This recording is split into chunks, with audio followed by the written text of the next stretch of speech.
The Detroit Association of Black Organizations is holding its 37th annual State of the Race Conference over the February 5th weekend. DABO, as it's called, was founded in 1979 by the late labor and civil rights leader Horace Sheffield Jr. Today, more than 130 organizations are members. This year's conference theme is From Civil Rights to Civil Wrongs, Race and Opportunity in America. Among the featured guests are Dr.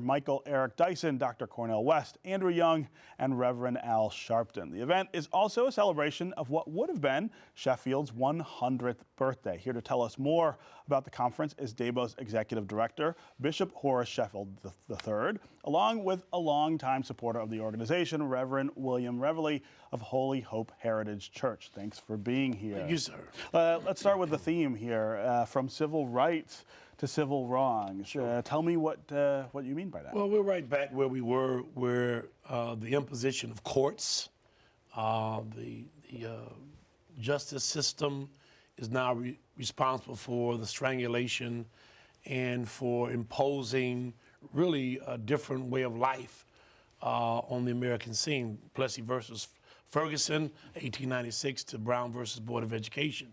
We have right here in this county Judge Deborah Thomas, who found a suppression file with almost 1 million names of African Americans and poor people in Wayne County who were not even invited to be on the jury. Right. We have Michael Fortner, Attorney Michael Fortner, who started through DABO, the Commission on Civil Rights and Social Justice, who's investigating things that are happening in the courts today. We have an emergency manager in the 36th District Court. So we've gone from civil rights to civil wrongs, where litigation in the courts now impose upon us what was once done by water hoses and white sheets. Yeah, a lot of people frame it that way now. Your father was somebody who fought his entire life to have us in a better place by this point. And to change it by the law. Yeah. As you know, the Southerners respected the law. Once the law changed, the social climate changed. Sure. So most of what was actually brought about was done through changing law. And I think my dad would be extremely proud that we've come to the place we have an African-American president. Sure. But at the same time, look at what it has unleashed. We have all kinds of virulent currents backlash that are you know in this country that really want to, I think, in many ways, exalt white men at the expense of even white women, and all the progress has been made by people who've died to make certain the American dream included all of us. Yeah. Reverend, talk about the role that you see this conference playing in sort of bringing people together to not just come up with solutions, which obviously they need to do, but raise awareness of the sort of dire situation and the many different dimensions of the situation as Reverend Sheffield was talking about. I think it gives us an opportunity to expose the broader community to inside information of what's going on. A lot of times they know what they hear on television or what they read in the newspapers, but there are other things that are happening that we need to know about that we just don't know about. When Reverend Sheffield mentions about how we progress with law, and now the laws are being torn down from the inside by the courts, and so they fight a whole different way. We're going to talk about all of those things to give people an opportunity to know what's happening and what we can do to fix it. Now, there are a lot of good ideas and things that we're going to hopefully toy with. And one of the greatest things that we're going to do is show people how we got to work together. And this conference is bringing together Cornel West and Eric Dyson, and that's a great accomplishment in itself. Right. I was going to talk about how those are two people they've been at it a little bit over the president. Both of them had a relationship with my dad. Right. And my dad was always about black unity and unity in the black community. So Dr. West first came to Detroit with me in my Volkswagen in 1979. And I drove Reverend Revely. We went to New York, and I sat down with Professor West, and I said, now, if the two greatest minds of the 20th and 21st century cannot come together and be in one room and and have a discussion of ideas. What hope is there for brothers who argue on the corner in the hood? Great point. Great point. And the dispute between those two, I've always seen it as not so. I mean, it has gotten heated at times, but they're not really saying different things. I mean, I think they both would agree on an enormous number of points about the importance of this president. You know, our argument is always over praxis. Right. How do we get it done? Not whether we need to do something or where we really are, but how do we accomplish that? Which is my dad's visions for DABO, is that we do things on a consensual, reasonable, rational basis. We come together in one room, Right. And decide how we do it together. Yeah. So what will attendees see between West and Dyson at this conference? Are they going to be on stage together talking? Well, we're working that part of it out on Sunday for the dinner.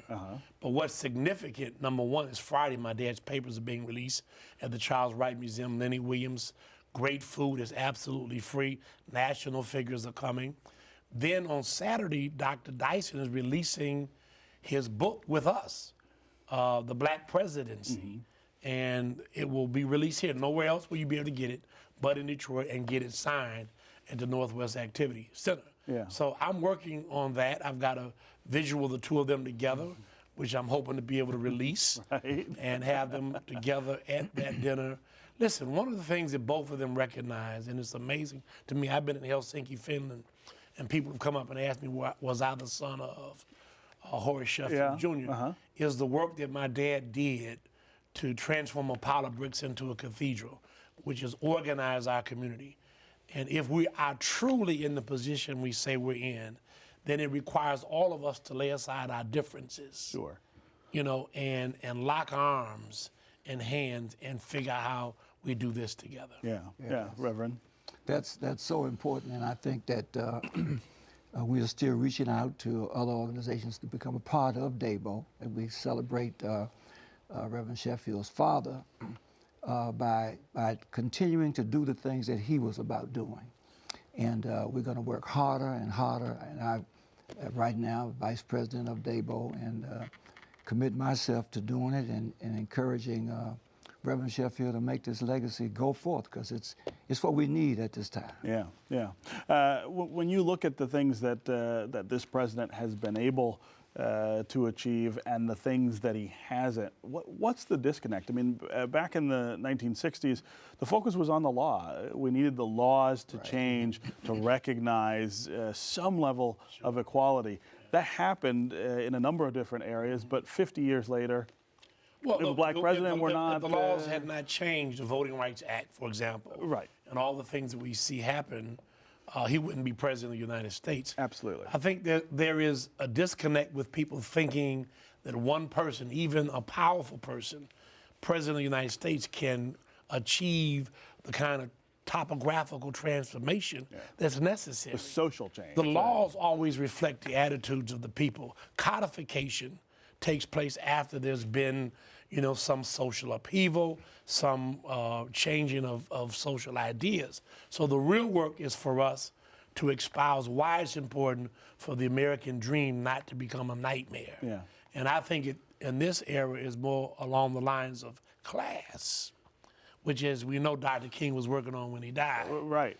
And we have so few people with most of the money and so few without, and we quibble over crumbs, whether a woman, black, or whoever should have more of that crumb. Yeah. We ought to throw the crumb back to who threw it to us and take the steak. We need more. Take the steak. Right. This is also an important celebration of your what would have been your dad's 100th birthday. That means something to me because my grandfather, William Beckham Sr., worked really closely with your dad. Well, this archive that my dad collected is so powerful. You can go over there and pull up your grandfather's name, and everything that was associated with my dad is there. My dad annotated, he archived it, he made notes, narratives, etc. But what's important and powerful is that rank and file people who learned how to organize black workers, against Henry Ford became the foundation of the civil rights movement.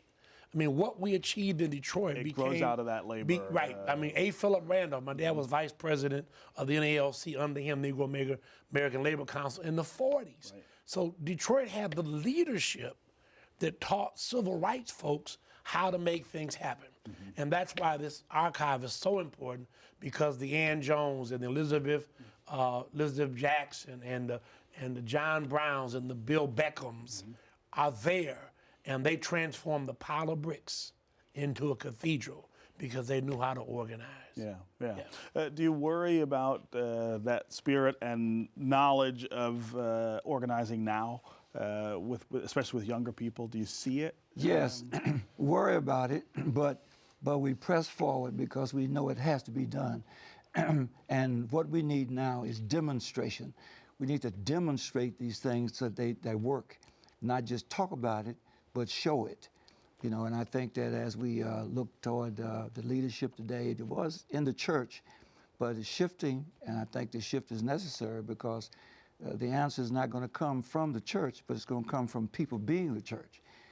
We've got to do what the Lord taught and not say what the Lord said. Yeah.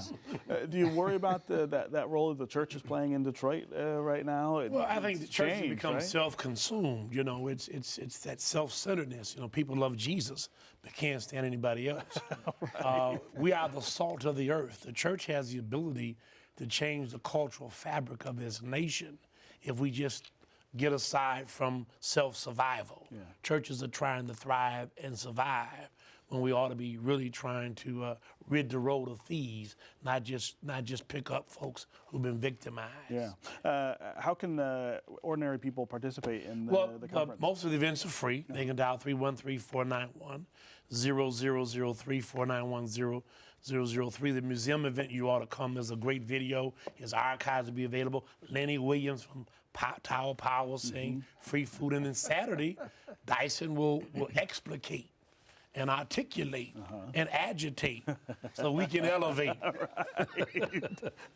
Right. And at the Northwest Activity Center. And will Dr. West be speaking as well? Dr. West is coming in on Saturday. Okay. And we're arranging things. You know, we had a great snowstorm out east. Right, it's hard to get here And now. so we actually were doing some miscegenation, if I can use that word, of his schedule and everything else. Right. Secretary had one attitude. Dr. West imposed another, said, no, I'm going. Yeah. And we're working that out, trying to get him in on Saturday. Yeah. And my hope and prayer, and I believe it's going to happen, is the two of them for the sake of the unity that my dad sought to create.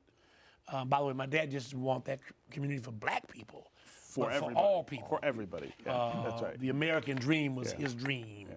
And what he fought for was our inclusion in it. Right, that's right. Not the Trump. Not the destruction of it, yeah. Right. Yeah.